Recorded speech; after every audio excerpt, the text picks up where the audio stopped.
এটা হচ্ছে আমাদের বৃত্তের সেকেন্ড লেকচার। এখানেও আমরা দেখব যে ডান পাশের যে কোশ্চেন এগুলো আমরা পারি কিনা। যদি এগুলো আমাদের জানা থাকে তাহলে আমরা এই ভিডিওটা স্কিপ করে নেক্সট ভিডিওটা দেখব। তো এখানে যে কোশ্চেনটা দেওয়া আছে, যে কোশ্চেনগুলো, সেটা হচ্ছে বৃত্তের সমীকরণগুলো দেওয়া আছে, সেই সমীকরণ থেকে আমাদের বৃত্তের কেন্দ্র এবং ব্যাসার্ধ নির্ণয় করতে হবে। তো আমরা যে ইকুয়েশনটা একটু আগেও দেখেছিলাম সেটা ছিল হচ্ছে x square plus y square plus 2gx plus 2fy plus c equal to 0।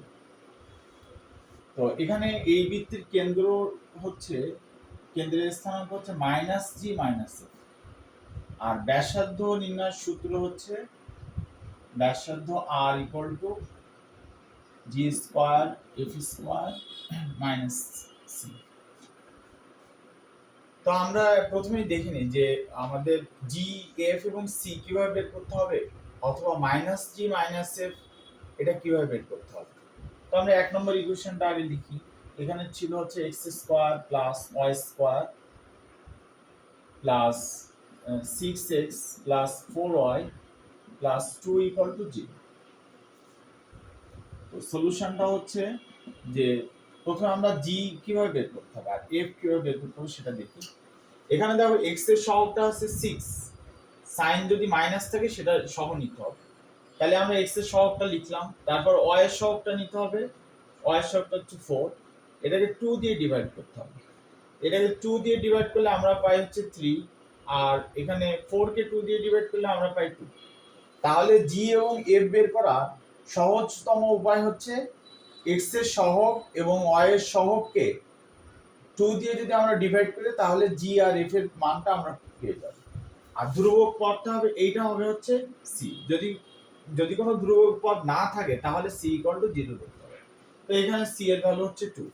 তো আমাদের কেন্দ্র ছিল হচ্ছে মাইনাস জি মাইনাস এফ, তো আমরা লিখলাম হচ্ছে কেন্দ্র হচ্ছে minus G minus F.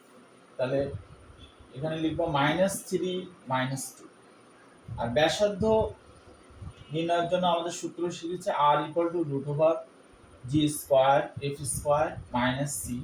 So G এর ভ্যালু হচ্ছে এখানে 3 স্কয়ার, এফ এর ভ্যালু হচ্ছে 2, তাহলে প্লাস 2 স্কয়ার মাইনাস সি, তো সি এর ভ্যালু হচ্ছে 2। তো এখান থেকে আমরা কি পাই, এখান থেকে 9 প্লাস 4 মাইনাস 2, তাহলে 13 মাইনাস 2 হচ্ছে 11, √11 হচ্ছে आंसर। তাহলে আমরা এরপরে পরেরটা ট্রাই করি।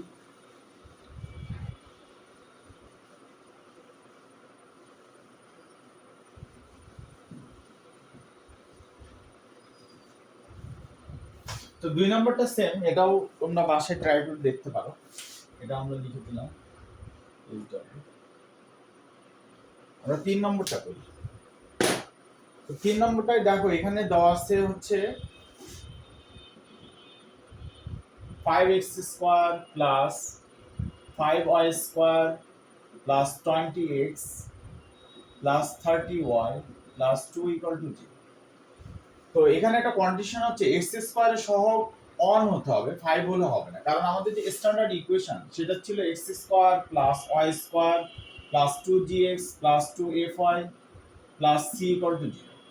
তো এখানে দেখো যে এখানে x স্কয়ারের সহগ কিছু নেই মানে 1 আছে, এখানে x স্কয়ারের সহগ কিছু নেই মানে 1 আছে। সো আমাদের এখানেও x স্কয়ারের সহগটা 1 হতে হবে, এইজন্য আগে আমরা 5 কমন নিয়ে নিই। তো সলিউশনটা কি আমরা দেখি। তো প্রথমে আমরা এখান থেকে 5 টা কমন নিয়ে নিলাম, তাহলে x square plus y square, এখান থেকে 5 কমন নিলে হচ্ছে 4x, এখান থেকে 5 কমন নিলে হচ্ছে 6y, এখান থেকে 5 কমন নিলে হচ্ছে 2/5।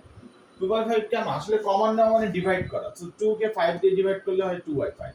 তো যাই হোক এই 5 টা এই পাশে ইনটু হিসেবে আছে, এটা যদি ওই পাশে নিয়ে যায় আমরা 0 সাথে ডিভাইড হয়ে যাবে, সো 0 হয়ে যাবে ডান পাশে। এটা আমরা লিখলাম 4x প্লাস 6y প্লাস 2/5, এখানে 0/5 না থাকলেও চলবে, ডাইরেক্ট 0 বসাতে হবে। তো যাই হোক এখন কথা হলো যে এখান থেকে আমরা জি আর এফ এর ভ্যালুটা বের করব, আর সি এর ভ্যালু, জি এফ আর সি। তো জি এর ভ্যালুটা বের করার জন্য আমাকে এক্স এর সহগটা নিতে হবে। এক্স এর সহগ হচ্ছে 4 আর ওয়াই এর সহগ হচ্ছে 6, এটা আমরা নিলাম। তো একে ডিভাইড করতে হবে 2 দিয়ে।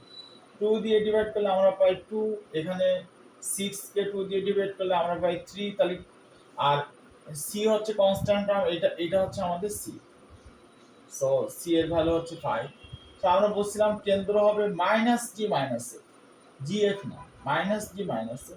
তো জি এর ভ্যালু যদি 2 হয় তাহলে মাইনাস জি এর ভ্যালু -2, এফ এর ভ্যালু যদি 3 হয় তাহলে মাইনাস এফ এর ভ্যালু হচ্ছে -3। আর ব্যাসার্ধ বের করার জন্য আমরা দিব root G square plus F square minus C.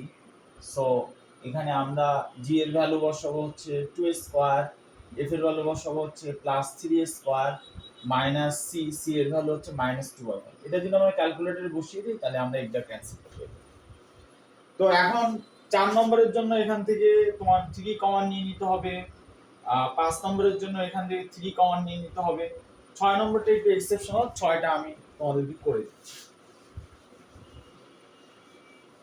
তো 6 নম্বর করার জন্য একটা নোট আছে, এটা আমরা সরলরেখার মধ্যে দেখছি। সেটা হচ্ছে সূত্র x r cos θ আর y হচ্ছে r sin θ আর r square x square plus y square. এই তিনটা সূত্র আমাদের লাগবে। শুধু এখানেই না, সরলরেখাও এই জিনিসটা অনেক কাজে লাগবে, অন্যান্য অনেক জায়গায় লাগবে। সো ফর্মুলাটা তোমরা অবশ্যই মুখস্থ করবা। কিভাবে করতে হবে সেটা আমরা একটু দেখি। 6 এখানে দেওয়া আছে হচ্ছে r 6 cos θ প্লাস 4 sin θ। তো এটাকে আমরা একটা ফর্মুলার ফরম্যাটে নিয়ে আসতে চাই। এজন্য আমরা কি করি, বোথ সাইডকে r দিয়ে গুণ করি। এটাও r দিয়ে গুণ করলাম, এটাও r দিয়ে।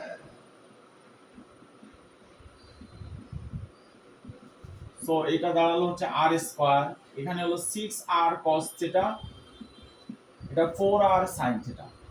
আগে আমরা বলেছিলাম r cos θ মানে হচ্ছে x, r sin θ মানে হচ্ছে y। সো এটার পরিবর্তে আমরা x লিখবো, এটার পরিবর্তে y লিখবো। r স্কয়ার মানে হচ্ছে x square plus y square. Total জিনিসটা x square plus y square, এখানে লিখতে পারি আমরা 6x, এখানে লিখতে পারি 4y, সব একপাশে নিয়ে আসলে x square plus y square minus 6x minus 4y equal to 0। তো এখান থেকে আমরা g আর f এর ভ্যালুটা বের করতে পারি। g এর ভ্যালু বের করার জন্য x এর সহগ হচ্ছে -6, f এর ভ্যালু বের করার জন্য y এর সহগ হচ্ছে -4। সো x এর সহগকে 2 দিয়ে ডিভাইড করতে হবে, y এর সহগকেও 2 দিয়ে ডিভাইড করতে হবে, করলে আমরা পাবো -3 আর -2। ঠিক আছে, তাহলে এখানে ধ্রুবক পদ নেই, সো এখানে c 0। তাহলে আমাদের কেন্দ্রটা হবে 3 আর 2, 3 আর 2, যেহেতু কেন্দ্র হচ্ছে -g - a, তো এখানে g আর f এর ভ্যালু -3 -2। সো কেন্দ্রের ভ্যালু তার উল্টা হবে 3 2। আর ব্যাসার্ধটা আমরা ব্যাসার্ধের সূত্র যেটা r √g square f square - c, এখানে বসালে আমরা অ্যানসারটা পেয়ে যাবো। সো তোমাদের এই তিনটা SW তোমরা ট্রাই করে দেখতে পারো, ঠিক আছে? তারপর বাকিটা আমরা নেক্সট ভিডিওতে দেখব।